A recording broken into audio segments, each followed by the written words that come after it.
Welcome to news ground.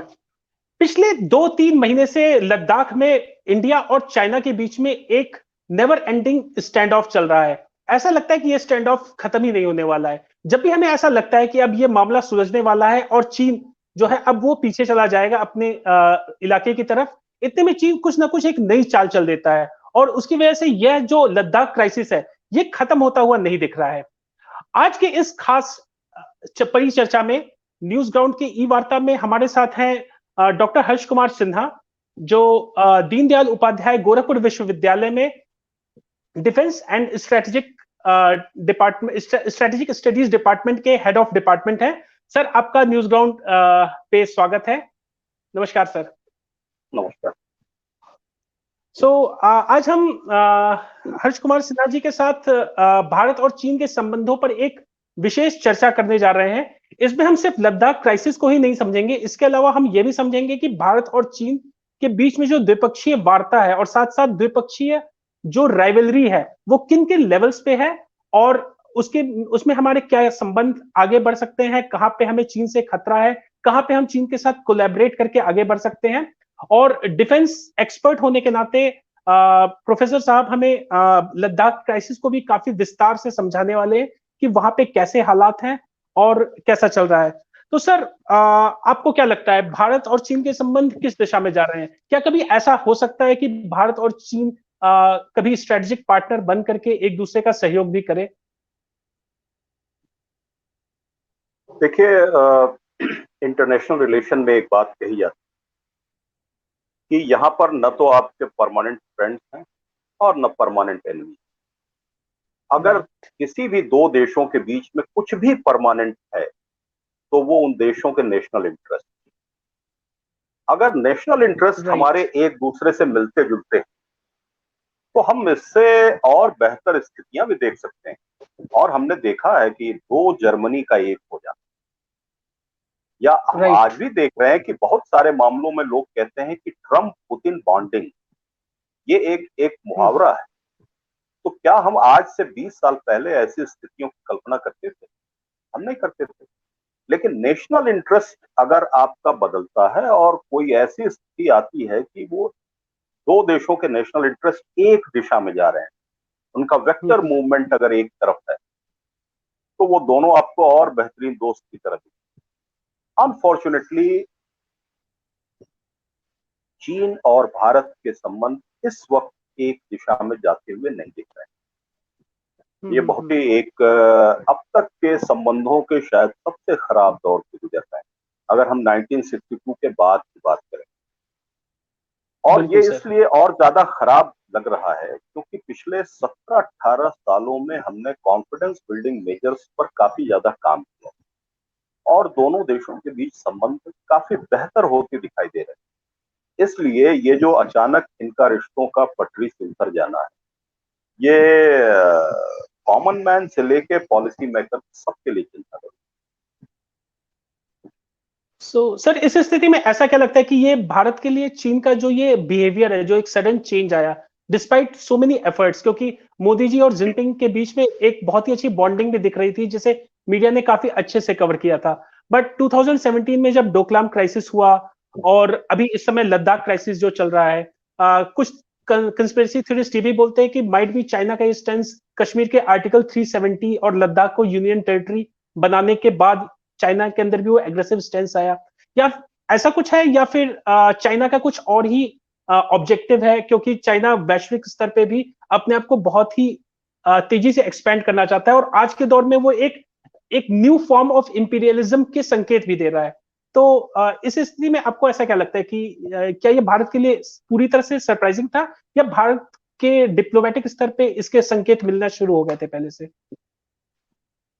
देखिए, जो 15 जून या कह सकते हैं कि 5 मई के बाद से जो स्थितियां चल रही थी, उसके संकेत न्यू दिल्ली को मिल रहे थे। और अगर आप देखिए, अब तो चीजों को अगर आप समझने की कोशिश कीजिए, एनालाइज करने की कोशिश कीजिए, तो इंडिया में लॉकडाउन का अचानक विड्रॉल और अपनी इकोनॉमी को फिर से मोबिलाइज करने के लिए हमारा आगे बढ़ जाना, ये सारी राइट, चीजें ऐसे बहुत सारे संकटों से जुड़ा हुआ और उससे उत्पन्न हुए फैसलों के चलते ऐसा हुआ, ऐसा हम लोग को मानना है। दूसरा जो बात जिस पर जिक्र आप कर रहे हैं, ये सिर्फ दो देशों के विवाद का मामला है। ओके, अगर हम इसको सिर्फ भारत और चीन का विवाद या इसके तौर पर देखते हैं तो शायद हम पिक्चर को नहीं ठीक से समझ सकते, क्योंकि जैसे तनाव चीन के साथ हमारे हैं, उसी तरह से दुनिया में बहुत सारे मुल्कों के साथ इसी वक्त पर वो इस तरह के स्ट्रेस रिलेशंस एग्जीक्यूट कर रहा है। वो साउथ चाइना सी में बहुत एक्टिव है, वो राइट, ईस्ट चाइना सी में एक्टिव है। उसने ऑस्ट्रेलिया ने भले उसका नाम न लिया हो, लेकिन कहा है कि एशिया की एक बड़ी पावर ने हमारे पर सुनियोजित ढंग से साइबर अटैक। उसने जापान राइट, के साथ जो उसका शेनकाकू आइलैंड का विवाद है, उस पर भी उसने अपनी प्रोएक्टिव पॉलिसी। नेपाल के भीतर अगर चाइनीज एम्बेसडर कोई एक सरकार बचाने के लिए परंपराओं से अलग हटके और लगातार दौरे करने लगे, विपक्षी नेताओं से मिलने लगे, तो ये उसकी प्रोएक्टिव पॉलिसी दिखाई। तो वो राइट, ऐसा केवल भारत के साथ नहीं करता है, और इसीलिए हम लोग को ये बात समझने की जरूरत है। इसी से शायद इस इंसाइट से ही हम लोग इसके कंसिक्वेंसेस को भी ठीक से समझ सकते हैं।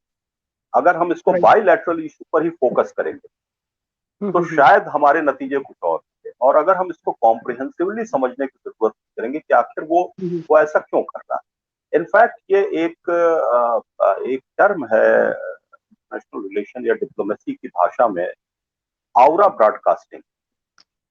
ओके, आउरा ब्रॉडकास्टिंग का मतलब ये है कि आप अपने असर को, अपने प्रभाव को पूरी दुनिया में दिखाना चाहते हैं। राइट, पिछले कुछ समय से बदले हुए वर्ल्ड ऑर्डर में चाइना अपने लिए एक पोजीशन और एक सुप्रीम पोजीशन की तलाश में, और इसके बिल्कुल लिए सर, उसने वर्षों से, पिछले 2 डिकेड से उसने बहुत ही सीरियसली काम किया। और अगर आप राइट, चाइना की या चाइनीज हिस्ट्री के बारे में अगर आप पढ़ें तो आपको ये हमेशा लगेगा कि जब भी चाइना को इस तरह का कोई एक्शन करना होता है या अपने पोजीशन को बदलना होता है, तो वो छोटे छोटे युद्धों का सहारा लेता है।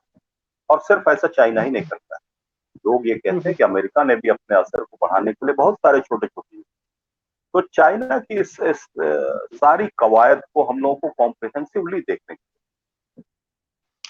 ओके, सो या जैसे कि आप जो ऑरा ब्रॉडकास्टिंग का जो चाइना पॉलिसी है, लाइक जो one belt one road initiative है, या फिर चाइना जो है दुनिया भर में अपने सस्ते लोन बांटता जा रहा है और ढेर सारे छोटे कंट्रीज को अपने उस डेप्ट ट्रैप में फंसाता जा रहा है, जिसमें हमारा पड़ोसी मुल्क पाकिस्तान इसका सबसे बड़ा उदाहरण है, जिसमें जहां पे सीपैक कॉरिडोर के अगेंस्ट पाकिस्तान में भी विरोध के स्वर उठते हैं, एंड दिस पीपल नो कि वो चाइनीज डेप्ट ट्रैप में वो ultimately they will turn up into just another province of China.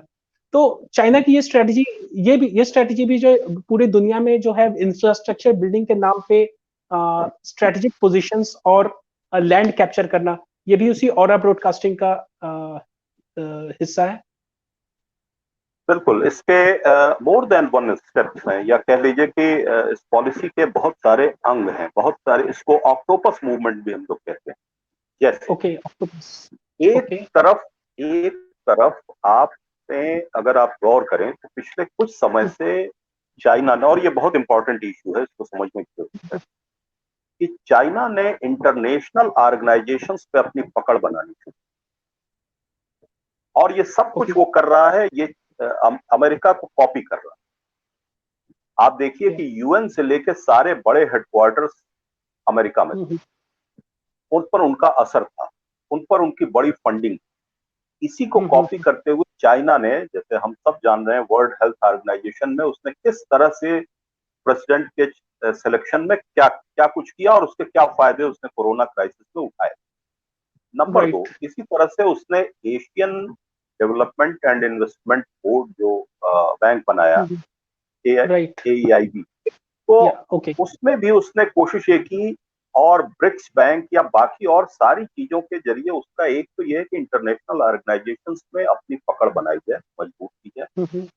दूसरा, इनके हेडक्वार्टर्स शंघाई या बीजिंग्स में, तो इससे पूरी दुनिया आपकी तरफ हमेशा देखेगी और आपका ज्यादा कंट्रोल होगा। ये तो ऑक्टोपस का एक हाथ। ओके, जो अभी 7 हाथ बाकी। दूसरा जो डेट ट्रैप की आप बात हम्म। ये है, पूरी दुनिया के बाजारों को अपने ऊपर निर्भर बना ले। ये चाइना के फॉरेन पॉलिसी का एक हिस्सा था कि आप एक बड़े इन्वेस्टमेंट के जरिए सस्ते सामान बनाकर और दुनिया भर के मार्केट में उसको आप डंप करें, जिससे वहां की जो आर्थिक व्यवस्थाएं हैं या जो वहां का प्रोडक्शन है, लोकल प्रोडक्शन है, उस पर असर पड़े।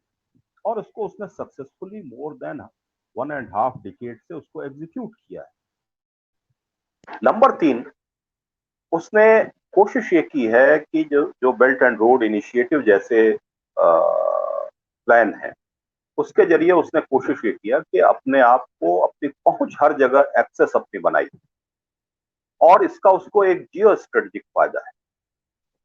लेकिन इतना ही काफी नहीं, उसके साथ ही साथ उसने टारगेट किया यूएस को, या ऐसे जो एलाइज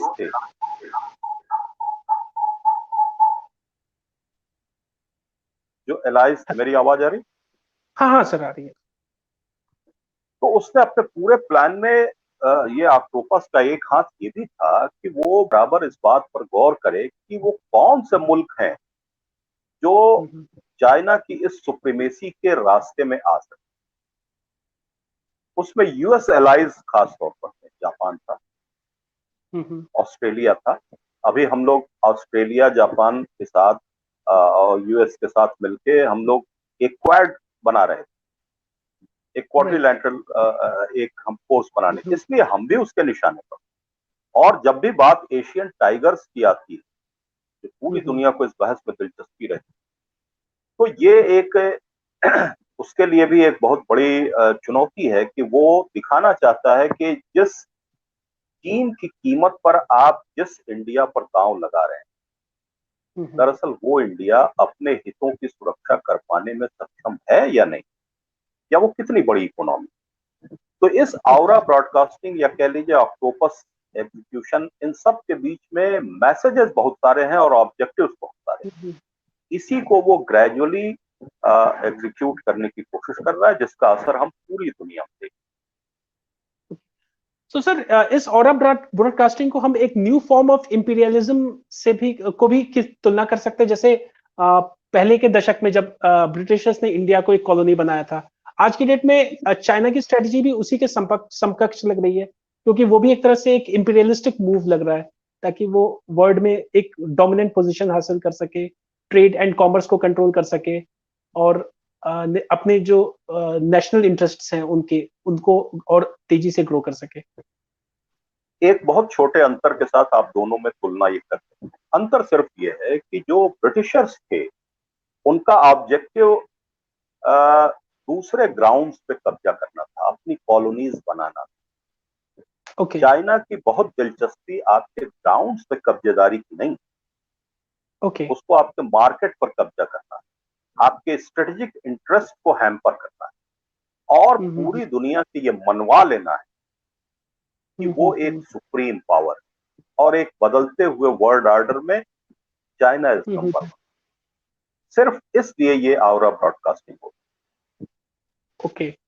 सो अगर इस ऐसी बात है तो सर, अभी जो हमारा जो सिटीजन मूवमेंट चल रहा है, boycott made in China goods का, तो सर इस हिसाब से तो इस सिटीजन मूवमेंट की अहमियत और बढ़ जाती है, ताकि कहीं ना कहीं फ्रॉम सिटीजन जो है, जो अपने वॉलेट पावर से चाइना के इस इंपीरियलिस्टिक मूव पर एक डेंट दे सकता है।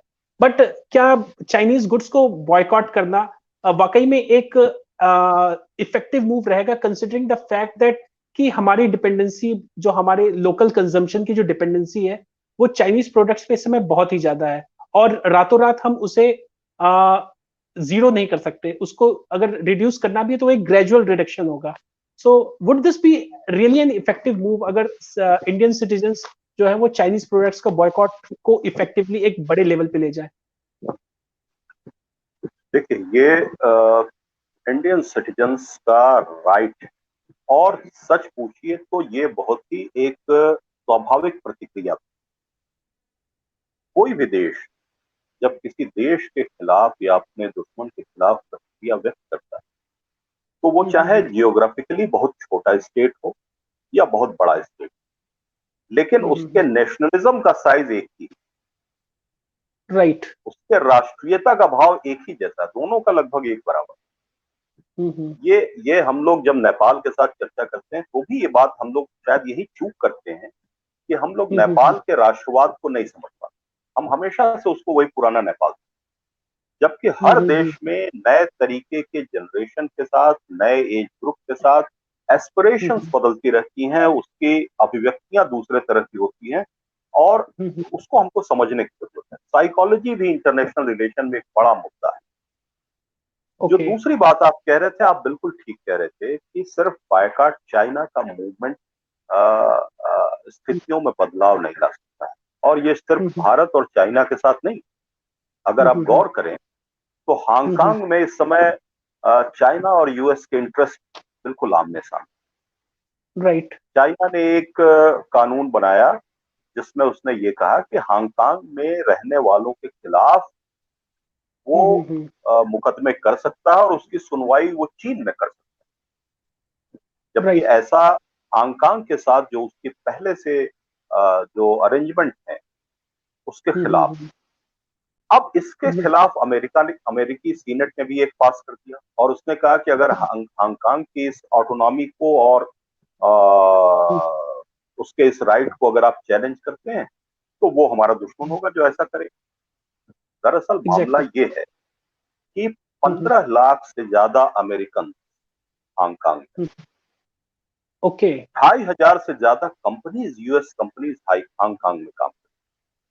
एग्जैक्टली, क्योंकि हांगकांग एशिया के बिल्कुल बिल्कुल, इवन इंडिया के साथ भी, इंडिया के भी कंसर्न इसीलिए हांगकांग और सिंगापुर में है।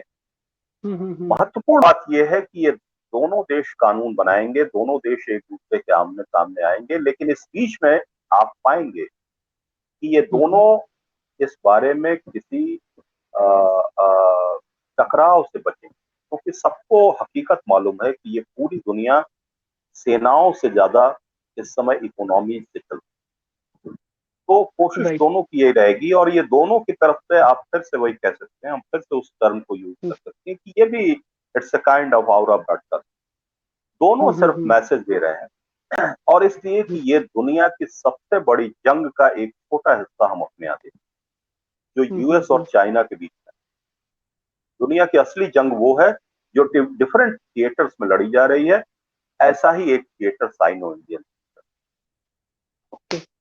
सर, ये जो ऑरा ब्रॉडकास्टिंग है, ये कंट्रीज इस ऑरा ब्रॉडकास्टिंग को क्यों करना प्रेफर करती है, खास करके बीट यूएस और चाइना जो इस समय वर्ल्ड पावर है, वो उनका ऑरा ब्रॉडकास्टिंग का मेन ऑब्जेक्टिव क्या है कि वो ऐसा क्यों करना चाहते हैं? ये बहुत दिलचस्प सवाल है आपको, और बहुत अच्छी चीज है, क्योंकि शायद हमारे जो व्यूअर्स इसको देख रहे हो उनके दिमाग में भी आपके जैसे ये सवाल। दुनिया में अलग अलग हिस्सों में और अलग अलग वक्त पे अपनी ताकत का प्रदर्शन करने के लिए अलग अलग तरीके। एक कोई जमाना था जब हम लोग मैसिव आर्मीज का तरीका अख्तियार करते थे, कि जिस बड़ी बड़ी सेनाएं, जिसकी सेना जितनी बड़ी होगी नेपोलियनिक एज में, वो उतना ही बड़ा ताकतवर होगा। कुछ और वक्त बीता, बात ये आई कि जिसके पास जियो पॉलिटिकल पावर होगी, दुनिया में भौगोलिक और रणनीतिक दृष्टि से आपकी जो पोजीशन होगी वो भी बहुत अहम हो जाएगी। फिर कोई वक्त बदला और उसके बाद टेक्नोलॉजी की सुप्रीमेसी आई, जिसके पास अच्छी टेक्नोलॉजी होगी वो जीतेगा। अब दुनिया और भी बहुत बदल गई। दुनिया का जो सबसे बड़ा हथियार है अब वो भी किसी एक के पास नहीं रहा। न्यूक्लियर पावर अब किसी एक के पास नहीं। तो अब आप उस फील्ड में भी बहुत सारे लोग एक बराबर हो। जाहिर है कि अब लड़ाई के और ताकत दिखाने के दूसरे अवसर, दूसरे तरीके होंगे। सोवियत संघ के साथ एक लंबे कोल्ड वार के दौरान यूएस ने हर तरीके की कोशिश की और उसको वो हरा नहीं पाया, लेकिन अचानक उसने एक नया हथियार खोज दिया, इकोनॉमी। और उस इकोनॉमी के चलते उसने सोवियत संघ को हरा दिया, आसानी से हरा दिया। बगैर किसी लड़ाई के और बगैर एक बुलेट फायर की। तो राइट। हर वक्त पे अलग अलग टूल्स, टेक्निक्स और वेपन्स होते हैं। इस समय पूरी दुनिया में मैसेज देने का और साइकोलॉजिकली अपने इंटरेस्ट को एड्रेस करने का और उसको एग्जीक्यूट करने का एक जरिया और ब्रॉडकास्टिंग भी है, जो हर देश करता है अपने अपने लेवल। ओके, सो इसका मतलब कि हम भारत से भी हमारी सरकारें भी ऑरा ब्रॉडकास्टिंग के इस प्रयास में लगी हर हुई है।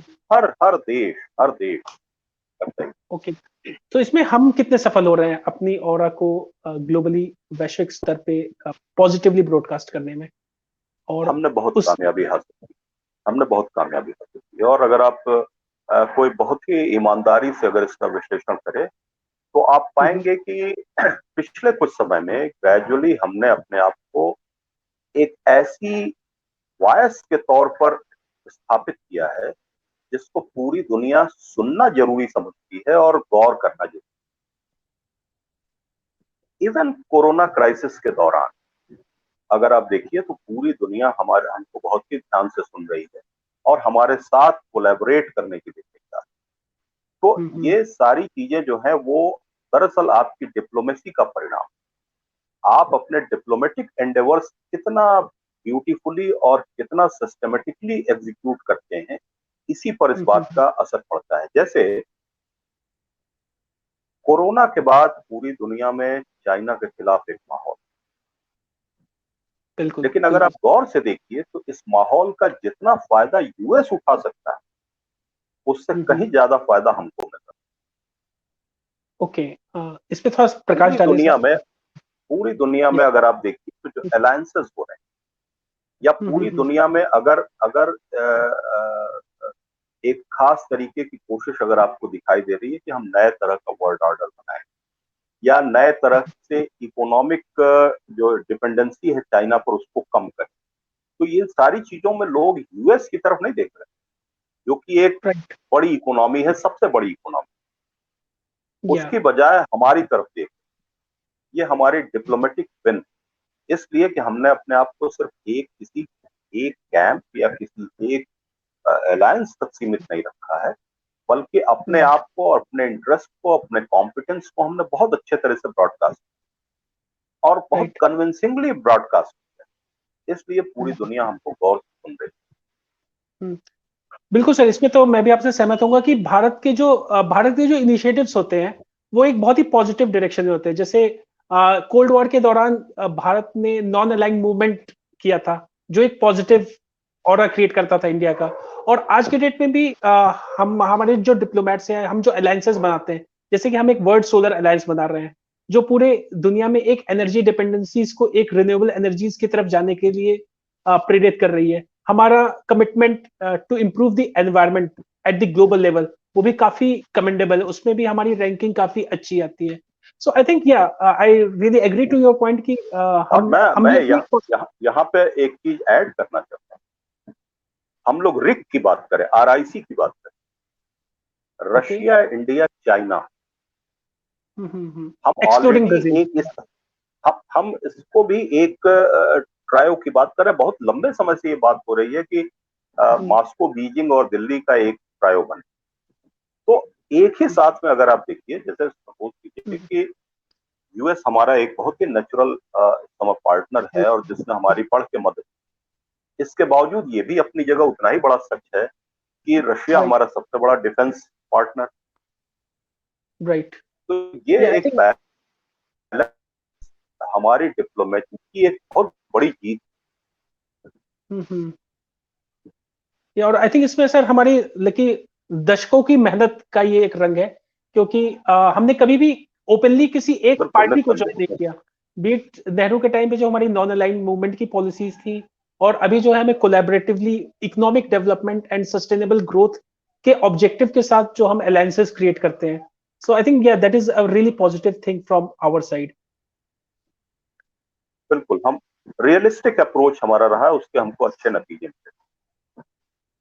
Sir moving back to the focus point, अभी जो इंडिया और चाइना के रिलेशनशिप में चल रहा है, कंसिडरिंग एवरीथिंग, क्योंकि हमारी राइवलरी और हमारे इंटरेस्ट मल्टीपल लेवल्स पे हैं, चाइना में डैम का अंधाधुंध कंस्ट्रक्शन चल रहा है, जिसकी वजह से हमारे ब्रह्मपुत्र बेसिन की इकोलॉजी डिस्टर्ब हो रही है। फिर डेटा सिक्योरिटी को लेके काफी प्रश्न उठ रहे हैं। पिछले ही महीने टिकटॉक और अन्य 59 एप्स को बैन किया गया था, जहाँ पे we are very much concern about our data. इसके अलावा वाटर ट्रीटमेंट्स की बात हो जाए, या फिर इंडिया की जो एशियन मुल्कों के साथ, जापान के साथ, वियतनाम के साथ, ताइवान के साथ जो डिप्लोमेटिक संबंध बढ़ रहे हैं, जिसकी वजह से चाइना जो है इसको जो काफी नापसंद करता है। साथ ही साथ चाइना भी हमारे नेबर्स की हैंड होल्डिंग कर रहा है। उसने श्रीलंका में प्रोजेक्ट्स किए, बांग्लादेश की वो हैंड होल्डिंग कर रहा है। चाइना नेपाल को तो इनफैक्ट ऐसा लग रहा है कि नेपाल को चाइना ने पूरा फुल सपोर्ट दे रखा है कि आप इंडिया के अगेंस्ट अपना वॉइस रेज करो। पाकिस्तान में सीपेक कॉरिडोर और उससे रिलेटेड सारे developments.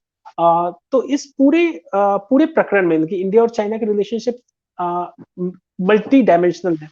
But at this point of time, considering all those facts, Ladakh is the most hot topic between the relation of these two countries. So sir, Ladakh में exactly क्या problem चल रही है, और लद्दाख का क्राइसिस अगर सॉल्व होगा तो वो कैसे होगा? देखिए, दो बातें इंपॉर्टेंट है, और हालांकि आपने चर्चा बहुत सारी चीजों की है, मगर मैं फोकस सबसे पहले उसी एरिया के बारे में करूं। हाँ। हम सभी जानते हैं कि चाइना के साथ जो हमारे बॉर्डर का एक हिस्सा है, एक बड़ा हिस्सा है, वो undefined for so many reason. Right. उसका एक बड़ा रीजन वहां की जो प्राकृतिक या भौगोलिक परिस्थितियां हैं, वो भी इसका एक कारण है। बहुत सारे रीजन हैं, बहुत सारे पासेस हैं, बहुत सारे माउंटेन्स हैं, नदियां हैं, ये भी जिसपे आप कोई लकीर और लाइन नहीं। बहुत ही डिफिकल्ट टेरेन और है इसीलिए इनफैक्ट। इसीलिए चाउ एंड लाई के जमाने से ही एक वर्ड हम या एक टर्म हम यूज करते हैं कि line of actual control. Right. अगर आप इंटरनेशनल रिलेशन में देखें तो आप एक एक शब्द कहते हैं बॉर्डर, दो देशों के बीच की सीमाएं। कहीं कहीं जहां पर कुछ कॉन्फ्लिक्ट जैसी पोजीशन रहती है, वहां आप कहते हैं लाइन ऑफ कंट्रोल, जैसे हम भारत और पाकिस्तान के बीच में कहते हैं। यहां पर यह मामला तीसरे किस्म का है, जिसको हम लोग कहते हैं line of actual control. International relation में कोई भी शब्द बेमानी यूज नहीं होता है। अगर आप लाइन ऑफ कंट्रोल और लाइन ऑफ एक्चुअल कंट्रोल एक साथ इस्तेमाल कर रहे हैं, तो हम लोगों को समझ जाना चाहिए कि इसमें कुछ ना कुछ पेच तो है। कुछ ना कुछ पेच और तो है, दरअसल बिल्कुल। इसी सारे पेच के वजह से ही ये सारी घटनाएं। अब जो लाइन ऑफ एक्चुअल कंट्रोल है, उसमें हमारी और चाइना की एक लंबे समय से बाइलैटरल टॉक्स चलती है। उसके मोर देन 30 राउंड की टॉक होती है, एक्टिव, और वो ऑनगोइंग है, चलती रहती। इस बारे में हमारी एक समझ भी बनी हुई कि हम दोनों एक किसी बॉर्डर या एक किसी पैच में 200 मीटर का गैप छोड़ते और एक दूसरे से सीमाएं दूर रहें। इसके अलावा हमने इसमें बहुत सारे समझौते भी किए, जिसमें एक बड़े 1996 के समझौते का बड़ा जिक्र भी होता है, जिसमें कि हमने वादा किया कि साहब एक दूसरे के साथ आर्म कॉन्फ्लिक्ट में हमको इन्वॉल्व नहीं होना है, इसलिए जब भी हम करीब आएंगे तो हम अपने आर्म का यूज नहीं करेंगे। आई थिंक ये बहुत ही अच्छा। ये सारी बातें इंपॉर्टेंट क्या है, हमको समझने की जरूरत क्या है कि आखिरकार इस इलाके में क्या हो रहा है। पिछले 4, 5, 6 सालों में इंडिया ने, हालांकि अगर आप याद कीजिए तो जब एनडीए की पहली गवर्नमेंट बनी और जॉर्ज फर्नांडिस साहब डिफेंस मिनिस्टर होते थे, उस वक्त उन्होंने कहा था कि भले सब लोग इंडिया का एनिमी नंबर 1 पाकिस्तान को मानते हैं, लेकिन जो ग्राउंड रियलिटी है, हमारा एनिमी नंबर 1 चाइना। ये उस जमाने में उन्होंने कहा, जो आज 20 साल बाद हम सब कह रहे हैं। इस पॉलिसी को समझते हुए इंडिया ने ग्रेजुअली अपनी तैयारियां की, लेकिन सरकारों के हटने और न हटने से एजेंडे में फर्क पड़ता है। जब नई सरकार या फिर से एनडीए की सरकार आई, तो उसने इस पॉलिसी को फिर से रिवाइव करते हुए और कोशिश ये किया कि जिन वजहों से चाइना के साथ हम स्ट्रेटेजिक डेफिसिट की पोजीशन में रहते हैं, हम उन सब चीजों को दूर करें। तो जो सबसे बड़ा स्ट्रेटेजिक डेफिसिट था हमारा, कि हाई एल्टीट्यूड पर हमारी कोई तत्काल पहुंचने लायक इंफ्रास्ट्रक्चर नहीं, मतलब वहां पर हमारे रोड्स प्रॉपर नहीं थे। हमको अपना चाहे वो सैनिक साज सामान हो या फिर आपका अदर लॉजिस्टिक्स हो, इसको हमको वहां पर पहुंचाने में मुश्किल हो। एक पॉलिसी के तहत पिछले 4 सालों में 5 सालों में हमने 61 स्ट्रेटेजिक रोड्स वहां पर तैयार किए, 61, एक दो नहीं बल्कि 61। और अब हम वहां पर बहुत ही कम वक्त में बहुत ही अच्छे तरीके से पहुंच सकते हैं। नंबर 1, ये चीज चाइना को परेशान करती है, क्योंकि किसी को भी, जैसे हम अपने स्ट्रेटेजिक डेफिसिट की चिंता कर रहे हैं, वो भी करेगा, क्योंकि उसके सामने सबसे बड़ी बात ये होती है कि लद्दाख, जिसको दुनिया की छत कहा जाता है, सबसे ऊंची जगह, सबसे ऊंची जगह। अगर आपका दुश्मन ऊंची जगह पर है तो अपने आप घाटे की स्थिति में रहते हैं, नुकसान की स्थिति में रहते हैं। करगिल क्लैश में अगर हमने शुरुआती नुकसान झेले तो उसके पीछे रीजन सिर्फ ये था कि दुश्मन ऊपर था, हम नीचे। चाइना इस बात को ठीक से समझता है, चाइना इस बात को ठीक से समझता है कि अगर इन स्ट्रेटेजिक रोड्स और हाई एल्टीट्यूड पर अगर हमारी इंफ्रास्ट्रक्चर डेवलपमेंट बहुत अच्छे तरीके से हो जाती है तो लॉन्ग रन में हमारे लिए प्रॉब्लम है। नंबर 1। नंबर 2, लेह डोब्रुक और दौलत बेग ओल्डी। दौलत बेग ओल्डी एक वहां पर जो जगह है, वहां पर सबसे ऊंचाई पर स्थित हमारा एयरबेस।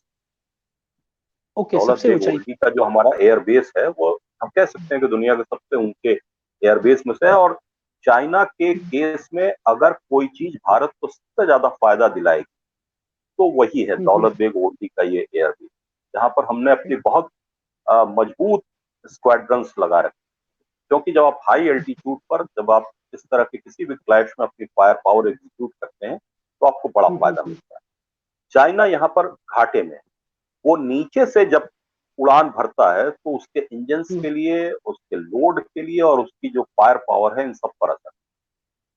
तो जब लेह डोब्रुक दौलत बेग ओल्डी भी हमने बना लिया तो चाइना के लिए ये बहुत ही चिंता का विषय हो गया। और इसके लिए बहुत जरूरी था कि वो कोई ना कोई चीज ऐसा करे जिससे कि उसकी जो पुरानी पोजीशंस थी वो चेंज हो।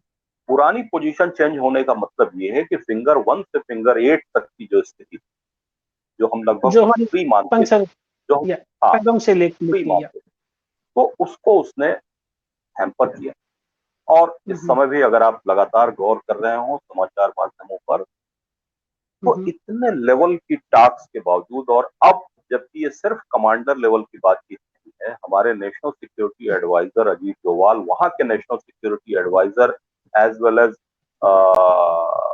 फॉरेन मिनिस्टर वांग वी से बात कर रहे हैं लगातार।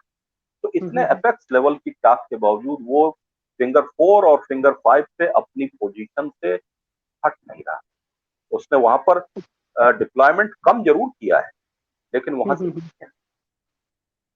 तो ये सारी चीजों का मकसद हम लोगों को समझने की जरूरत है कि वो ये मैसेज देना चाहता है, अपनी नाखुशी जाहिर करना चाहता है, और किसी न किसी तरह से पूरी दुनिया में ये मैसेज देना चाहता है कि जिसको आप चाइना का विकल्प समझते हैं, जिस मुल्क को, वो दरअसल अपने इंटरेस्ट की ही रक्षा करने में बहुत ज्यादा सफल नहीं है। और इस बात को मैंने पहले भी बहुत सारी जगहों पर कहा, फिर भी मैं कहता हूं कि अगर ये क्लैश पड़ता है तो हम आप सब ये देखेंगे कि चाइना का ऑब्जेक्टिव भी है, वो सिर्फ हमारी प्रतिष्ठा को धूल में मिलाना चाहेगा। उसको हमारी जमीनों पर बहुत दिलचस्पी नहीं है, हमको एक बड़े वॉर में हरा देने में कोई दिलचस्पी नहीं है।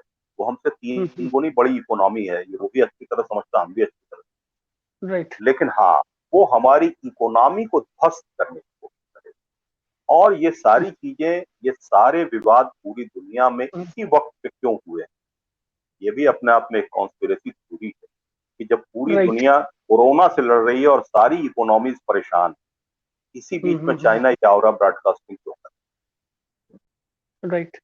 हाँ, क्योंकि चाइना को भी अपना एक अपना अलग इमेज बनाना है, क्योंकि इस कोरोना की वजह से चाइना की जो है वो मिट्टी भी काफी धूमिल हुई है, उसके एक इमेज पे काफी डेंट भी पड़ा है। तो अपने आप को पावरफुल दिखाने के लिए इसीलिए वो अपने सभी नेबर्स के साथ किसी ना किसी डिस्प्यूट में लगा है। इवन मंगोलिया और रशिया के साथ भी उसके बॉर्डर डिस्प्यूट्स इस समय और बिल्कुल निकल करके सामने आ रहे हैं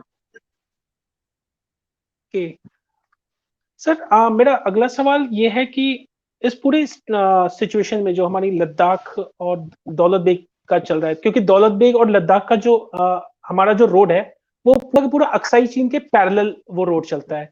सो आई थिंक उसमें चाइना का वो भी एक नाखुशी होगा कि इंडिया शायद अक्साई चीन पे अपना क्लेम वापस लेने के लिए भी कुछ मूव कर सके, कुछ एक कदम बढ़ा सके वर्ल्ड लेवल पे, डिप्लोमेटिक लेवल पे, ऐसा कुछ नॉट है। ओनली सिर्फ इतना ही नहीं, बल्कि उसको इस बात की भी खूब ठीक से समझ है कि हमारी जो पोजीशन है और स्ट्रेटेजिक पोजीशन है दौलत बेग ओल्डी या उसके आसपास की जगह पे, तो ये जो सारा उसका जो कराकोरम हाईवे है, या जिस तरीके से पाकिस्तान के साथ वो बेल्ट एंड रोड इनिशिएटिव में जिस तरह से प्रोसीड कर रहा है, ये सारे इलाके हमारी फायर पावर के रेंज। इसलिए उसको ओके लगता है कि जिस फायदे के लिए या जिस स्ट्रेटेजिक ऑब्जेक्टिव के लिए वो बीआरआई प्रोजेक्ट कर रहा है, ये भविष्य में उतना सक्सेसफुली ऑब्जेक्टिव नहीं हो पाएगा, एग्जीक्यूट नहीं हो पाएगा, अगर इंडिया की यही पोजीशन बनी रहती है या ये प्रोजेक्ट चलते। सी साथ ही साथ सर दौलत बेग ओल्ड गोल्डी जो रोड है वो हमारा सियाचिन का भी एक कनेक्शन पॉइंट बनाता है, जहाँ पे चाइना और पाकिस्तान का एक और इंडिया का एक ट्राई जंक्शन बन सकता है। बट लकली सियाचिन जो है वो हमारे पास है, जिसकी वजह से वो उनका जो वो स्ट्राइक जंक्शन पे वो उतने पावरफुल नहीं हो सकते। बट इन फ्यूचर अगर चाइना पाकिस्तान के साथ कोलैबोरेट करे तो वो हमारे नेशनल सिक्योरिटी के लिए कितना बड़ा खतरा हो सकता है, कंसिडर द फैक्ट कि सियाचिन अभी हमारे पास है। देखिए, दो बातें हैं। हम लोग एक तो हमारे किसी भी आकलन का या विश्लेषण का नजरिया प्योर मिलिट्री अगर फोकस हो, हम्म। तो हम लोग दूसरे तरह से देख सकते हैं। उसमें यह है कि अगर मोर देन वन आपके जो पड़ोसी हैं, अगर वो एक साथ आपके खिलाफ जुट जाते एक हैं, तो पॉइंट। जाहिर है कि आप एक ही वक्त पे दो मोर्चे या तीन मोर्चे पर लड़ाई करें। राइट। सैनिक दृष्टि से आकलन ये बहुत साफ और स्पष्ट है। लेकिन हम जिस दुनिया में रह रहे हैं, उस दुनिया में चीजें इतने सपाट ढंग से नहीं होने वाली, और नहीं इतना भी हमको ये मान के चलना चाहिए कि ये चीजें उतनी आसान होंगी या उतने तरीके से एग्जीक्यूट हो जाएंगी और हम उसको रिटेलिएट नहीं कर सकते, या हमारे पक्ष में और ताकतें इसको रिटेलिएट करने के लिए नहीं है। तो ये एक प्रीपोजिशनल एक्सरसाइजेस तो हो सकती है, जिसको हम लोग ये समझ सकते हैं, और इससे बिल्कुल आप इनकार मत कीजिए। जैसे पिछले एक दशक से, since last one decade, China बहुत सीरियसली वो भी एक क्वाड बना रहा है, वो भी एक क्वाड्रिलेटरल प्रोजेक्ट पर काम कर रहा है। ओके। उसके क्वाड्रिलेटरल प्रोजेक्ट में है बीजिंग, इस्लामाबाद, मॉस्को और प्योंगयांग। नॉर्थ कोरिया की वो कैपिटल। नॉर्थ को वो भी कोशिश कर रहा है कि दुनिया में अगर ये चार देश एक साथ अगर बहुत इफेक्टिवली जुड़ जाते हैं, तो वर्ल्ड ऑर्डर को बहुत ठीक तरीके से प्रभावित किया जाता है। अब इसमें मुसीबत सिर्फ रूस के रोल की वजह से, उसको रूस का पूरा सपोर्ट नहीं मिल पा रहा है। उसके पीछे बहुत सारे रीजन। एक तो ये कि रूस के साथ भी उसके अपने झगड़े। ओके। दूसरी बात ये कि पुतिन वो कैरेक्टर नहीं है जो कि चाइना को अपना लीडर मान ले या शी जिनपिंग को अपना लीडर मान ले। पुतिन भी अपने ओके। आप में एक अलग चीज, जिन्होंने रूस को इतने खराब दौर से बाहर निकाला है, और वो अभी भी ये सोच रहे हैं कि उसको वो पुराने सोवियत यूनियन जैसी प्रतिष्ठा दिला देंगे और वो अमेरिका के बरख से इसको खड़ा कर। तो अगर उनके प्लान में ये है, तो वो चाइना की लीडरशिप स्वीकार करने के लिए तैयार है। इसलिए ये क्वाड बन नहीं पा रहा, लेकिन इसके लिए कोशिशें हैं। तो हम लोगों को ये सारी चीजें, और जैसा इस बातचीत के बिल्कुल शुरुआती हिस्से में हम लोगों ने कहा कि इंटरनेशनल रिलेशन में आपका कोई परमानेंट एनिमी नहीं होता है और कोई परमानेंट। परमानेंट फ्रेंड नहीं होता।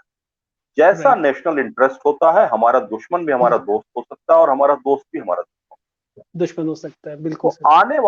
आने वाले दिनों में क्या हो सकता है और क्या होगा, हम सभी हम्म। को इस बात के लिए तैयार रहना चाहिए कि अगर हम टू फ्रंट वॉर में एंगेज होते हैं, अगर हमको एक साथ चाइना के साथ अगर पाकिस्तान पर भी करना है, उस मोर्चे पर भी हमको एक कोई कॉन्फ्लिक्ट का सामना करना पड़ता है, तो इंडियन आर्मी कैपेबल है।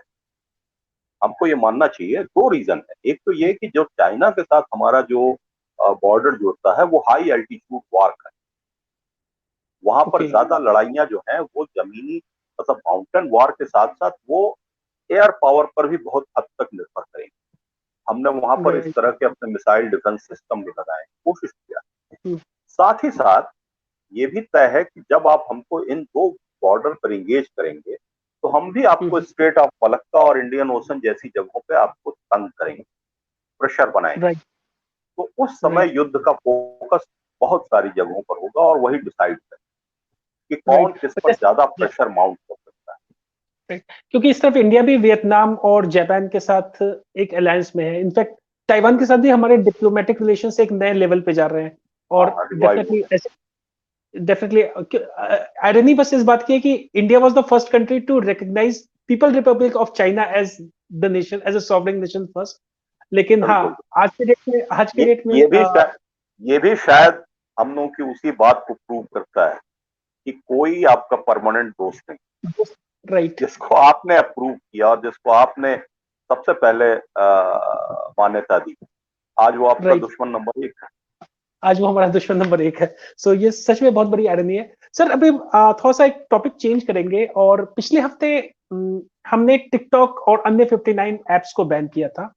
और उसमें हमारा जो रीजन था वो ये था कि हमारा जो डेटा है वो हमारे देश के बाहर एक्सपोर्ट हो रहा है, और रोग नेशंस लाइक चाइना और बीट समवन एल्स, उनके पास हमारा डेटा पहुंचेगा तो वो मिसयूज हो सकता है।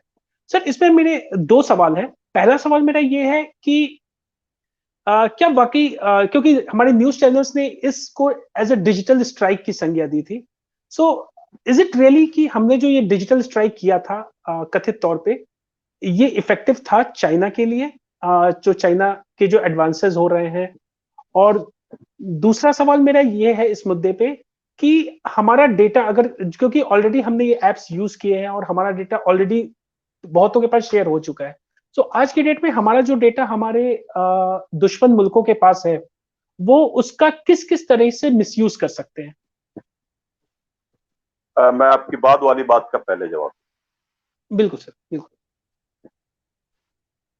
डेटा का कैसे इस्तेमाल हो सकता है, इसका एक बहुत अच्छा नमूना हम लोगों ने यूएस प्रेसिडेंट के इलेक्शन में, ऐसा माना जाता है और इस पर बाकायदा अमेरिका में एक मुकदमा ही चल रहा है, आप सब जानते राइट। हैं। ऐसा माना जाता है कि रूस की मदद से ट्रंप ने ये इलेक्शन जीता। इलेक्शन जीता है। और इसमें जो ये कैम्ब्रिज आरोप लगाने एनालिटिका। हाँ, और ये आरोप लगाने वाले कोई सामान्य साधारण लोग नहीं थे। अमेरिका के एस्टेब्लिशमेंट के लोग, जो वहां के इन्वेस्टिगेटिव एजेंसी से जुड़े थे या नेशनल सिक्योरिटी। उस वक्त जो इसके तौर तरीकों के बारे में चर्चा हुई और रिपोर्ट आई, उसमें यह भी था कि जब आप किसी का डेटा एनालाइज करते हैं, जैसे फर्ज कीजिए ये सिलसिला और ये बात फेसबुक को लेकर भी एक दफा उठी। और अगर आपको याद हो तो वो कैम्ब्रिज एनालिटिका एक एजेंसी थी जिसको लेकर बहुत राइट। बड़ा स्कैंडल हुआ था कि उसने इलेक्शन में इस तरह का डेटा इस्तेमाल किया।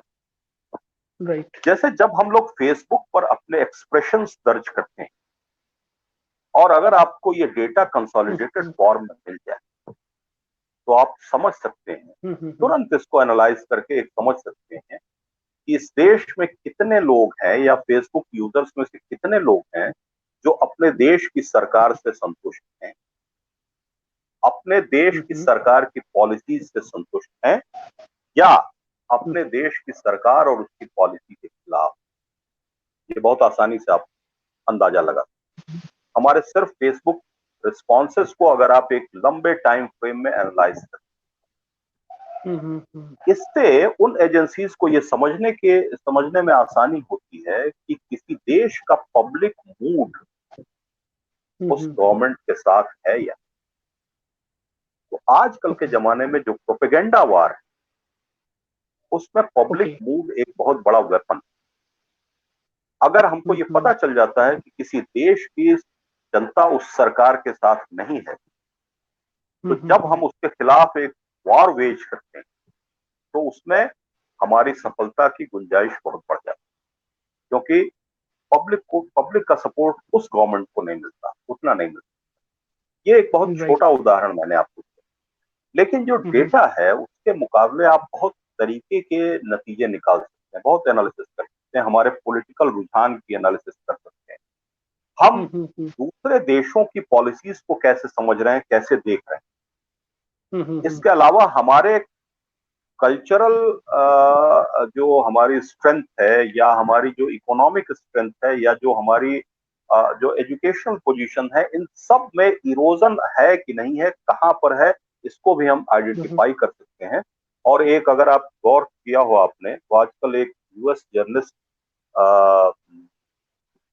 जोसेफ रोशुआ का एक वीडियो बहुत वायरल हुआ है, चाइना क्राइसिस के बाद से हुआ है, और उसने ये बताया है कि चाइना एक तरीके से नहीं लड़ता।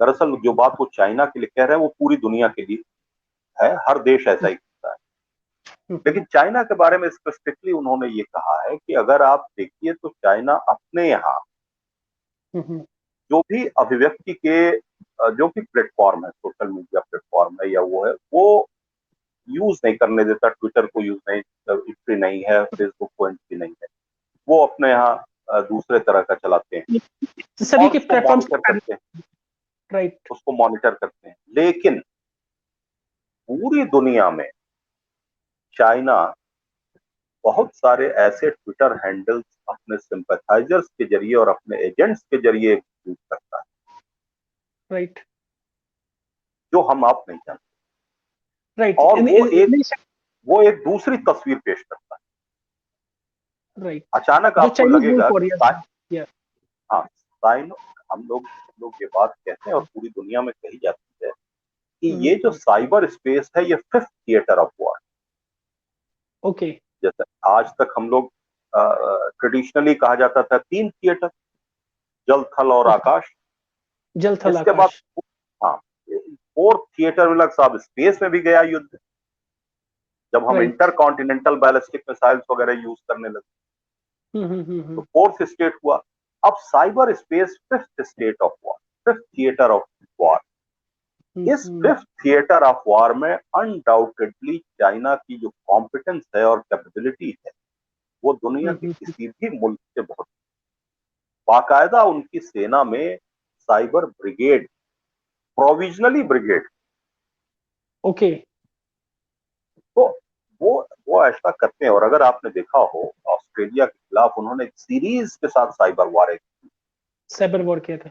जो जो जो आपके सवाल का पहला हिस्सा था कि हमने 59 ऐप हटाए, ये बात सिर्फ इतनी नहीं थी कि इन ऐप्स के जरिए चाइना का एक बड़ा मार्केट उसको हम हैम्पर करने की कोशिश कर रहे हैं, ये सिर्फ उतना नहीं। दरअसल इसमें से बहुत सारे ऐप्स ऐसे थे जिसके जरिए चाइना किसी भी डी डे को, किसी भी डिसाइसिव डे को आपके ऊपर इतना इफेक्टिव साइबर अटैक कर सकता था कि जो आपके क्रिटिकल इंफ्रास्ट्रक्चर सिक्योरिटी है, क्रिटिकल इंफ्रास्ट्रक्चर सिक्योरिटी में हम ये कह सकते हैं कि जैसे आप सब जानते हैं कि चाहे वो एरोप्लेन्स का ऑपरेशन हो या ट्रेनों का ऑपरेशन हो, ये सब कंप्यूटराइज।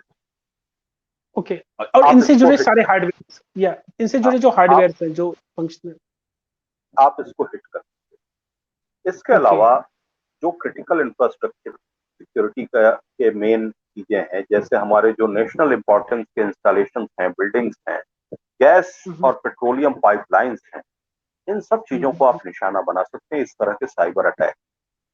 तो इसलिए भी बहुत जरूरी था, क्योंकि अगर आप इसको एक साथ दो चीजों को जोड़िए कि भारत सरकार ने ये 59 ऐप से बचने के लिए सिर्फ अपने सिटीजन्स को नहीं कहा, उसने एक इससे और बड़ी लिस्ट अपने आर्मी मैन को भी जारी किया कि वो भी अपने आप को इससे हटा ले, अलग कर ले। तो ये सिर्फ आपको एक इकोनॉमिक जिसको हिटबैक कह सकते हैं, ये सिर्फ उतना ही नहीं था, बल्कि एक काउंटर डिफेंसिव पोस्चर लेने की कोशिश थी कि हम अपने आप को के हमले से अपने को किस तरह से बचा सकते हैं संभावित। राइट, ये so this sounds really scary to me कि अगर अचानक से हमारे रेलवे नेटवर्क्स बंद हो जाए, पावर ग्रिड फेल हो जाए और अपना IATA से कनेक्शन, या लेमैन को समझाने के लिए हम लोग ये बात कह सकते हैं कि फर्ज कीजिए कि एक आपके साइबर अटैक के चलते एक गलत सिग्नल जाए और दो ट्रेनें एक ही ट्रैक पर आ जाए, कोलाइड कर जाए, या फर्ज कीजिए किसी साइबर अटैक के चलते किसी बैंक के खातों में इतना जबरदस्त हेरफेर हो कि आपने 10 लाख रुपए जमा किए थे, वहां पर शून्य दिखाने लगे और मेरे खाते में केवल 10 रुपए थे और 10 लाख दिखाने लगे और मैंने निकाल लिया, तो कितनी जबरदस्त अफरा तफरी होगी और सिविल अथॉरिटीज को इस मुसीबत से निपटने में कितने तरह की कठिनाई। तो जैसा मैंने आपसे बहुत शुरू में कहा कि लड़ाई सिर्फ अब सीमा पर लड़ाई तो केवल 10%, बाकी 90% लड़ाई आर्थिक मोर्चे पर है, साइबर मोर्चे पर है, प्रोपेगेंडा के लेवल पर है, हमारे दिमाग। बहुत पहले नेपोलियन ने कहा था कि wars are fought in the minds of man. युद्ध जो है वो लोगों के दिमाग में लड़े जाते हैं, और दरअसल इस वक्त अगर आप देखिए तो ये पूरी दुनिया में कोशिश पूरी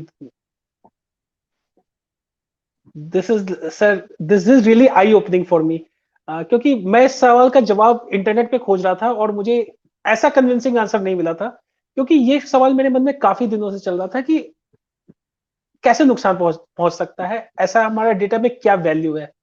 और दिस इज रियली स्केरी, मतलब कि कोई कंट्री चाहे, कोई रोग नेशन चाहे तो वो सिविल वॉर तक किसी कंट्री में करा सकता है कि लोग आपस में। मैं इसी प्रसंग में आपको एक बात बता रहा हूं। जैसे ऐसा माना जाता है, इस कॉन्स्पिरेसी थ्योरी पर बिलीव करने वालों की संख्या बहुत ज्यादा है, जो ये मानते हैं कि चाइना की एक बड़ी ग्रैंड स्ट्रेटजी का एक छोटा पार्ट है corona virus. Okay, so this is a conspiracy theory. ये एक बहुत दिलचस्प बात, वो ये कहता है कि चाइना वर्ल्ड ऑर्डर में अपनी सुप्रीमेसी हासिल करने की कोशिश तो बहुत दिन से कर रहा है, लेकिन उसको मालूम था कि ऐसा करने के लिए उसको एग्जिस्टिंग इकोनॉमीज को तोड़ना पड़ेगा, कमजोर करना पड़ेगा, डिसरप्ट करना होगा। उसके लिए उसने एक तरीका अख्तियार किया, बायोलॉजिकल वेपन। और आप देखिए इस कॉन्स्पिरेसी थ्योरी में ये सिर्फ एक कोई कोरी गप नहीं है, बहुत सारी चीजें हैं जो इसको प्रूव करती। जैसे चाइना के एक हिस्से में ये कोरोना का प्रसार हुआ, वुहान में हुआ, वुहान, लेकिन वो चाइना के दूसरे पार्ट में नहीं गया। राइट। लेकिन दुनिया भर के मुल्क पहले से अलर्ट होने के बावजूद इसको किसी एरिया स्पेसिफिक तक कंटेन नहीं कर पा रहे। एक दूसरी चीज, चाइना जो अपने यहाँ की कोई छोटी मोटी तस्वीर भी बाहर नहीं जाने देता है, मीडिया को सेंसर करता है। अगर आप देखिए तो उसने बहुत ही प्लान तरीके से दिसंबर से लेकर जनवरी फरवरी तक उसने वुहान की तस्वीरें सप्लाई, फुटेजेस सप्लाई किए, और ये फुटेज में क्या था? मास्क, सैनिटाइजर और लॉकडाउन। तीन चीजें वो रिमाइंड कर रहा था कि इस वायरस से लड़ने का साहब यही तरीका है, लॉकडाउन लॉकडाउन लॉकडाउन। इसीलिए जैसे ही ये वायरस पूरी दुनिया में फैला, और फैला भी कैसे, अब इस बात के पुख्ता सबूत हैं कि चाइना से दिसंबर और जनवरी के बीच में 7 लाख लोगों ने दुनिया के विभिन्न मुल्कों में यात्राएं की, राइट। कॉन्स्पिरेसी थ्योरी के बिलीवर्स ये भी मानते हैं कि चाइना के पास वैक्सीन भी है, जिससे ओके। उसने इसको एक कंट्रोल्ड एरिया में ऑपरेट करने दिया और स्प्रेड आउट करने दिया। अब आप देखिए कि जब पूरी दुनिया में फैल गया तो लोगों को सिर्फ 3 चीजें याद, मास्क, सैनिटाइजर, लॉकडाउन, और सारी दुनिया ने लॉकडाउन लगाना शुरू कर दिया। सर दिस और मीन्स यही हम ट्रैप हो गए। जैसे ही राइट, हमने लॉकडाउन लगाया वैसे ही हमारी इकोनॉमी पटरी से उतर, पटरी से उतर गई। और इतनी तेजी से पटरी से उतरी कि अब देशों के लिए तनकर खड़े रहना बहुत मुश्किल हो गया। और जैसे ही ऐसा वक्त आया, चाइना ने अपनी छेड़खानियां शुरू, उसी वक्त वो आपके लद्दाख में जाने लगा, उसी वक्त वो ईस्ट चाइना सी में जाने लगा, इसी वक्त वो साउथ चाइना सी में जाने लगा, इसी वक्त वो ऑस्ट्रेलिया पर हमले कर रहे। तो उसका एक बड़ा मकसद आपकी इकोनॉमीज को कमजोर करके आपके लड़ने की ताकत घटाना था। और इसीलिए आप एक चीज और आप गौर कर सकते हैं कि दुनिया भर ने लॉकडाउन एग्जीक्यूट किया, लेकिन जोकर माने जाने वाले ट्रंप ने नहीं। राइट। क्योंकि क्योंकि बेसिकली ट्रंप जो है वो एक कारोबारी,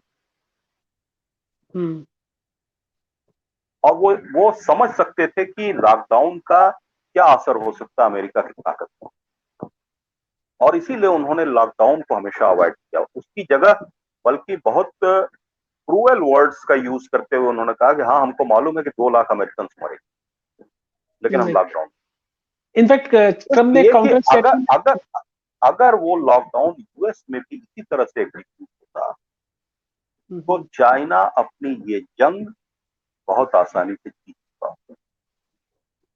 ओके। यूएस इम्पैक्ट हुआ, लेकिन उस तरह से इम्पैक्ट नहीं हुआ जैसा चाइना चाहता था, according to this conspiracy theory. In fact sir, if this conspiracy theory is really true, तो इससे तो ये सिद्ध होता है कि चाइना ने पूरी दुनिया का ब्रेन हैक किया था, क्योंकि तो इसमें देखिए, अगर आप पुराने के तौर तरीकों के बारे में पढ़ें, और इस वक्त मैं ठीक से याद नहीं कर पा रहा हूँ उस अखबार का नाम, चाइना का एक मशहूर अखबार है, उसने अभी कुछ ही दिन पहले दिसंबर में एक इस तरह का आइटम पब्लिश किया था, और उसमें उसने किया था कि अगर चाइना को वर्ल्ड सुप्रीमेसी हासिल है तो उसको सबसे पहले जो राइवलरी इकोनॉमिक एरियाज में देखनी होंगी और उसको निपटना होगा। तो ये एक बहुत बड़े प्लान का हिस्सा हो सकता है, इसको आप निर्मूल नहीं मान सकते, और चाइना के तौर तरीके इस तरह के संदिग्ध रहे ही। पूरी दुनिया, अभी रामचंद्र गुहा बड़े इतिहासकार हैं, आप जानते होंगे, पढ़ते होंगे उनको, तो उन्होंने भी पिछले महीने ये बात लिखी थी कि चाइना एक बड़ी इकोनॉमी हो सकता है, एक बड़ा पावर हो सकता है, हार्ड पावर हो सकता है, लेकिन सॉफ्ट पावर नहीं, वो पूरी दुनिया का दिल नहीं जीत सकता, क्योंकि उसके तौर तरीके बहुत संदिग्ध, वो इंटरनेशनल नॉर्म्स में यकीन नहीं रखता, अंतर्राष्ट्रीय नियमों में यकीन नहीं रखता, वो देशों के साथ लॉन्ग टर्म रिश्ते बनाए नहीं रख सकता। जैसे ही उसका इंटरेस्ट होगा उसी हिसाब से वो आपको बदले हुए स्टैंस लेता हुआ दिखेगा, तो वो उस पर आप विश्वास नहीं करते, इसलिए इस तरह के थ्योरीज को बहुत बल मिलता है। That's really typical of China to say कि जैसे आज की डेट में भी चाइना पाकिस्तान की हैंड होल्डिंग कर रहा है, but everybody knows it is a डेब्ट ट्रैप, और डायरेक्टली और इनडायरेक्टली चाइना का कर्ज जिस जिस देश में जा रहा है, वहां पे चाइना अपने ही इंटरेस्ट की पूर्ति कर रहा है, क्योंकि उसका मैन्युफैक्चरिंग सेक्टर इतना ग्रो कर चुका है कि उसे तो डिमांड चाहिए, नहीं तो उनकी इकोनॉमी कोलैप्स कर जाएगी। बिल्कुल बिल्कुल, असली सच्चाई है। सर आज की डेट में अभी भारत का चाइना के साथ जो ट्रेड घाटा है, जो ट्रेड डेफिसिट है, ये बहुत ही ज्यादा है। तो और चाइना का सभी कंट्रीज के साथ, क्योंकि उसके पास जो फॉरेक्स रिजर्व है, इट इज फिनोमिनल। सो इसका चाइना अभी आने वाले समय में और क्या क्या अनड्यू एडवांटेज ले सकता है? पहला तो यही कर सकता है कि वो जो अपने इस तरीके की हरकतें हैं उसके खिलाफ पूरी दुनिया एकजुट होकर कोई सख्त प्रतिकार नहीं करती, यह मजबूरी। ये मजबूरी है। इंडिया में या इवन यूएस में या इवन वर्ल्ड में बहुत सारे थिंक टैंक हैं जो ये बात को कहते हैं, या बहुत सारी वॉइसेस हैं जो ये बात कहती हैं कि इसको बहुत ही ठीक से रिटेलिएट करें। लेकिन ग्राउंड रियलिटी यही है कि जब तक हम अपनी इकोनॉमिक और फाइनेंशियल मोर्चों पर अपनी स्थितियां ठीक नहीं कर लेते हैं पूरी दुनिया, और जब तक आप वैकल्पिक बाजार और वैकल्पिक अर्थव्यवस्थाएं नहीं बना लेते उस नजरिए से, तब तक आप नहीं लड़ सकते। इसलिए ध्यान रखने की जरूरत है, और इस समय जो हम क्या कर सकते हैं अगर हम इसके बारे में सोचें तो वो यही कर सकते हैं कि हम कोशिश करें कि कुछ समय तक अवॉइड करें इस तरह की क्लैशेस, क्योंकि मुश्किल तब आती है किसी लड़ाई में जब आप अपने दुश्मन का असली मकसद ना समझें। आई सी। अगर आप असली मकसद समझ जाते हैं कि उसका निशाना आपकी जमीन नहीं है, अगर उसका निशाना आपकी जमीन होती तो वो नेपाल में आपके खिलाफ नक्शा क्यों पास कराता? राइट। वो पाकिस्तान को आपके खिलाफ क्यों टिल्ट करता? वो क्यों यूएन सिक्योरिटी काउंसिल में आपकी सीट के खिलाफ वोट करता? हम ये हमको एकदम ठीक से समझ लेने की जरूरत है कि उसका मकसद क्या है। हमको कट टू साइज का, हमको हमारे स्वाभाविक जो विस्तार है और पूरी दुनिया में जो हमारी आवाज बहुत प्रतिष्ठा के साथ सुनी जा रही है, उस पर हमको वो चाहता है कि इनकी जो प्रतिष्ठा है इसको कम किया जाए, और इसका तरीका वही हमारी अर्थव्यवस्था को एक निर्णायक चोट देना। अगर हम छोटा सा भी वॉर के साथ लड़ते हैं तो हमारी इकोनॉमी बहुत ही एक सेटबैक की दशा इम्पैक्ट में होगी। जाएगी। युद्ध का नतीजा चाहे जो भी, क्योंकि हम ये नहीं कह सकते कि इस युद्ध का खामियाजा चीन को नहीं भुगतना होगा। इस युद्ध का खामियाजा 62 के मुकाबले ज्यादा बुरे ढंग से चाइना को फेस करना पड़ेगा, ये तय। लेकिन इसके लिए हमको नए माउंटेन ब्रिगेड्स रेज करने हैं, नए वेपन्स बनाने हैं, नए कुछ करने हैं, तो आखिरकार ये सारा बोझ हमारी इकोनॉमी पर ही तो आना है। बिल्कुल। और दरअसल उसका मेन ऑब्जेक्टिव कि हमारी इकोनॉमी जो ग्रोथ और डेवलपमेंट पर फोकस है, इसको एक नेगेटिव टिल्ट किया जाए। आप हथियारों पर ज्यादा खर्च कीजिए, ऐसी चीजों पर ज्यादा खर्च कीजिए जिसका कोई भविष्य में आपको फायदा नहीं मिलने वाला। फौरी तौर पर तो फायदा मिलने वाला है, लेकिन भविष्य में कोई बड़ा फायदा नहीं। तो वो ये एक ट्रैप है।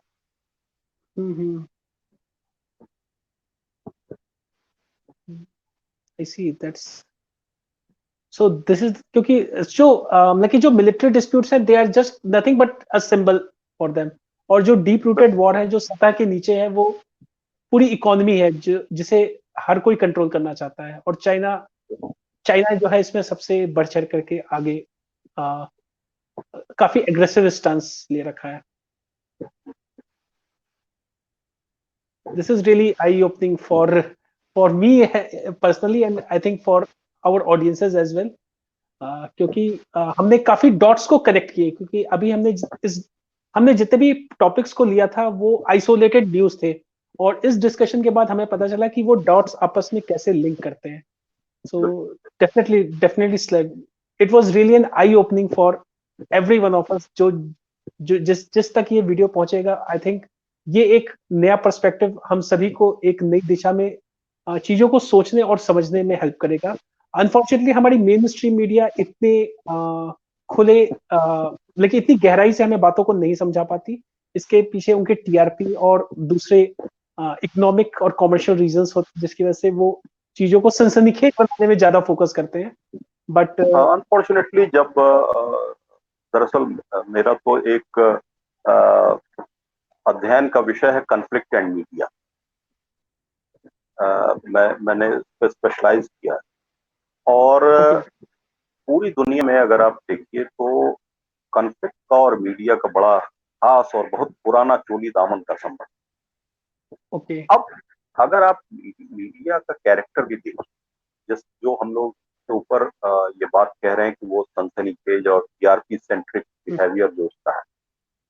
राइट। दरअसल मीडिया का फॉर्म डिसाइड करता है कि वो किस तरह से एक काम करे। मीडिया का फॉर्म इतना चेंज हुआ है कि उसमें उसकी मजबूरी। जब आपके पास अखबार हुआ करते थे तो अखबार के 14, 16 या 21 पेज या 22 पेज है, आप बड़े बड़े एडिटोरियल या ऑपेड आर्टिकल्स उसमें छापते थे। लेकिन आप अखबार के बाद आप शिफ्ट कर गए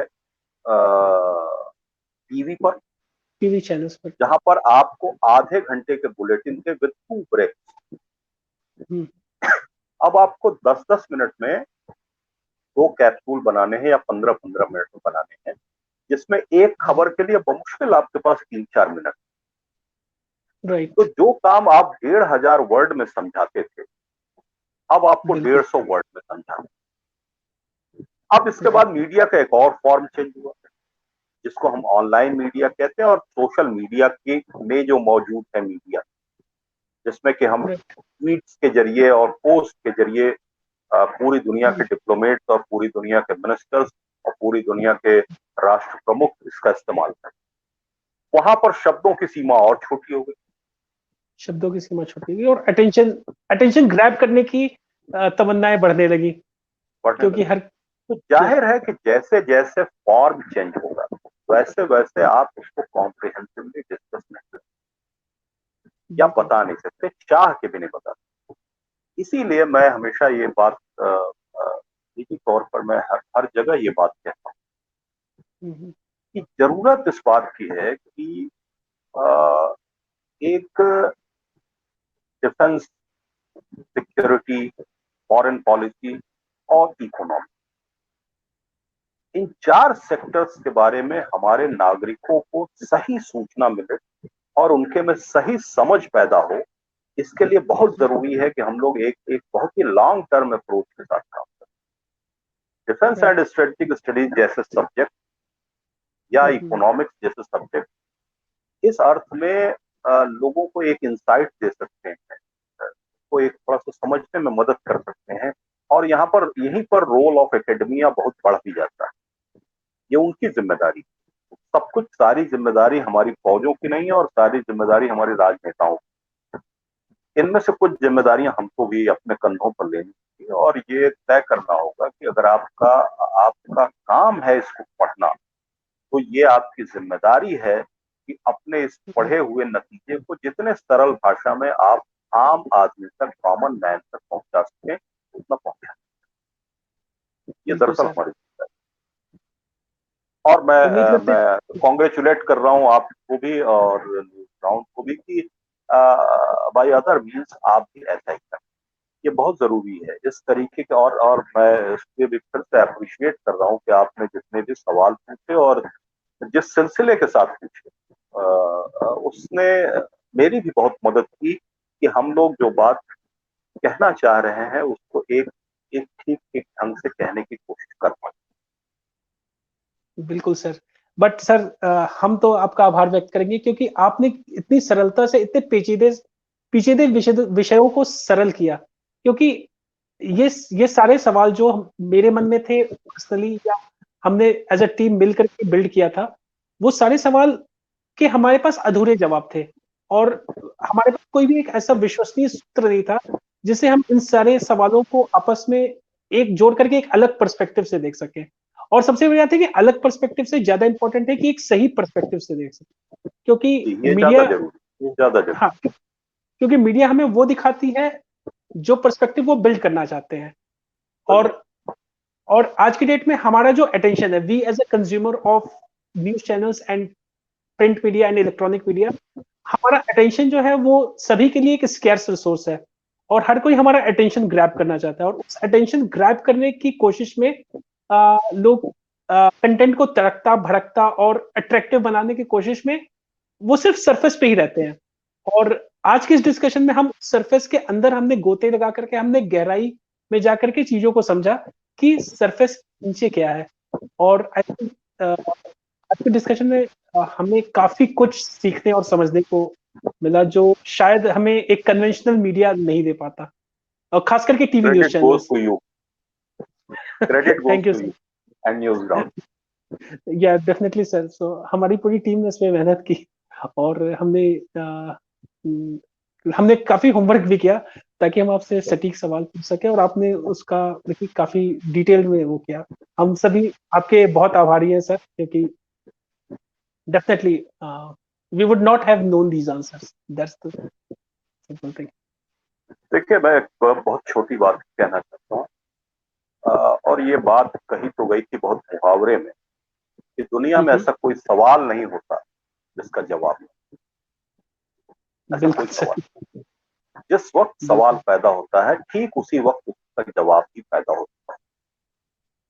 अनफॉर्चुनेटली, जिस चीज का आपने भी इशारा किया कि फॉर सो मेनी रीजंस हम एक खास तरीके की बात करते हैं, चाहे अपने पॉलिटिकल रुझान की वजह से, पॉलिटिकल कमिटमेंट की वजह से, किसी कंपल्शन की वजह से, इंस्टीट्यूशनल कंपल्शन की वजह से हम कुछ भी बात करते हैं। लेकिन पब्लिक डोमेन में जरूरत इस बात की है कि हम किसी भी चीज को ऑब्जेक्टिविटी डिस्कस करें और ये पब्लिक पर छोड़ें कि राइट। आप सिर्फ उनको एक इंफॉर्मेशन प्रोवाइड करें, एक उनकी समझ विकसित करें, इसके बाद वो फैसले ले सकता है।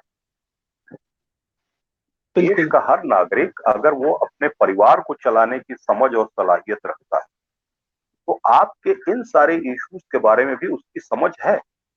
आप उसको प्रॉपर इंफॉर्मेशन दीजिए और इंसाइट दीजिए, और चीजों को देखने का पर्सपेक्टिव उसके सामने मुहैया कराइए कि देखिए, चीजों को देखने का सिर्फ यही एक तरीका नहीं है, चीजों को राइट। दूसरी जगह से भी देखा जा सकता है, तीसरी जगह से भी देखा जा सकता है, चाइना के पर्सपेक्टिव से भी समझने की कोशिश। राइट। बीते कुछ दिनों में मैंने कोशिश की है कि मैंने चाइनीज और नेपाली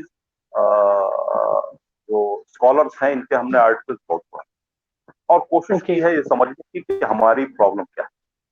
और जब आप उसको पढ़िए तो कई जगह आपको ऐसा लगता है कि भाई वो भी बात इनकी बात थी। तो ये जरूरी है कि हम सारे पर्सपेक्टिव्स को समझें और उसके हिसाब से एक कोई लॉन्ग टर्म पॉलिसी जो केवल और केवल देश के हित में, अगर हम सब ऐसी पॉलिसी फॉर्मुलेट कर पाते हैं और एग्जीक्यूट कर पाते हैं तो इसका बड़ा फायदा होगा। और हम मानते हैं कि जो हमारी मौजूदा गवर्नमेंट है उसने एटलीस्ट इस बात को बहुत अच्छे तरीके से समझा है कि हमारे स्ट्रेटेजिक इंटरेस्ट क्या है। मैं अप्रिशिएट करता हूँ नेशनल सिक्योरिटी एडवाइजर के रोल को, जो कि पिछले 6-7 साल में जिस तरह से हमने अपने आप को, आप देखिए जब लगातार मोदी जी छोटे छोटे देशों की यात्राएं कर रहे थे, वियतनाम की, ऑस्ट्रेलिया गया, ऑस्ट्रेलिया में 25 साल बाद हमारा कोई प्राइम मिनिस्टर, राइट। और उस वक्त जब हमारे आप में बहुत सारे लोग इन यात्राओं पर छुट्टियां लेते थे और वो ये कहते थे कि साहब मोदी जी कभी देश में भी रहते हैं या नहीं रहते, राइट। राइट। लेकिन आज हमको उन्हीं सारी यात्राओं के फायदे, पूरी राइट। दुनिया में जो हमने संबंधों में इन्वेस्टमेंट किया और अपने रिलेशंस को जिस तरह से रिवाइव किया, कि उसका फायदा हमको आज मिल रहा है कि पूरी दुनिया में हमको गौर से सुना जा रहा है, देखा जा रहा है और विश्वास किया जा रहा है। तो ये नेशनल सिक्योरिटी के नजरिए से का एक बड़ा बड़ा कॉन्ट्रीब्यूशन मैं मानता हूँ, और बहुत अच्छे तरीके से इस चीज को, देश के हितों को की का ख्याल रखा गया।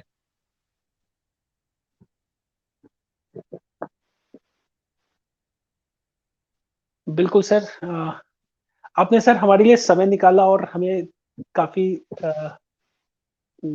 काफी नई नई बातों से अवगत कराया, और हमें हम मैं पूरी न्यूज ग्राउंड टीम की तरफ से आपका आभारी हूँ, और उम्मीद करते हैं भविष्य में हम और भी ऐसी चर्चाएं करते रहेंगे अलग अलग विषयों पर। और थैंक यू सर। जरूर, मैं खुद भी अपनी तरफ से न्यूज ग्राउंड की टीम और आप सबका मैं शुक्रिया अदा करना चाहता हूँ एक बहुत ही मीनिंगफुल डिस्कशन के लिए, क्योंकि बीते कुछ महीनों में हम लोगों ने बहुत सारे इस तरह की चर्चाएं की हैं और बहुत सारे एकेडमिक सेलिब्रेशंस में भी गए, पर आप लोगों ने इसको बहुत अच्छे तरीके से और खास तौर पर कॉमन मैन के इंटरेस्ट को देखते हुए जिस तरीके से आपने इसको कंडक्ट किया है, जिस तरह के आपके सवाल संभाल रहे हैं, वो एक बहुत अच्छा एक्सपीरियंस है और मैं आप सभी को बधाई देना चाहता हूँ। धन्यवाद। Thank you sir.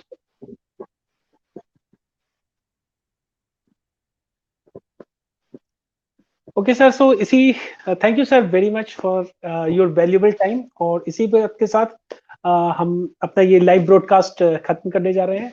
हमें दर्शकों की तरफ से भी काफी कमेंट्स आए हैं, और मैं अपने सभी दर्शकों को न्यूज ग्राउंड की तरफ से शुक्रिया अदा करना चाहूंगा कि आपने इस मीनिंगफुल डिस्कशन में भाग लिया और अपने कमेंट्स भी दिए।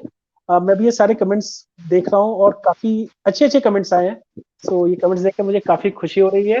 अफसोस मैं आपके कमेंट्स को इस सवाल में नहीं उठा पाया, इस डिस्कशन में नहीं ले पाया आपके सवालों को, बट डेफिनेटली आपके सवालों का जवाब हम रिप्लाई करके जरूर देंगे।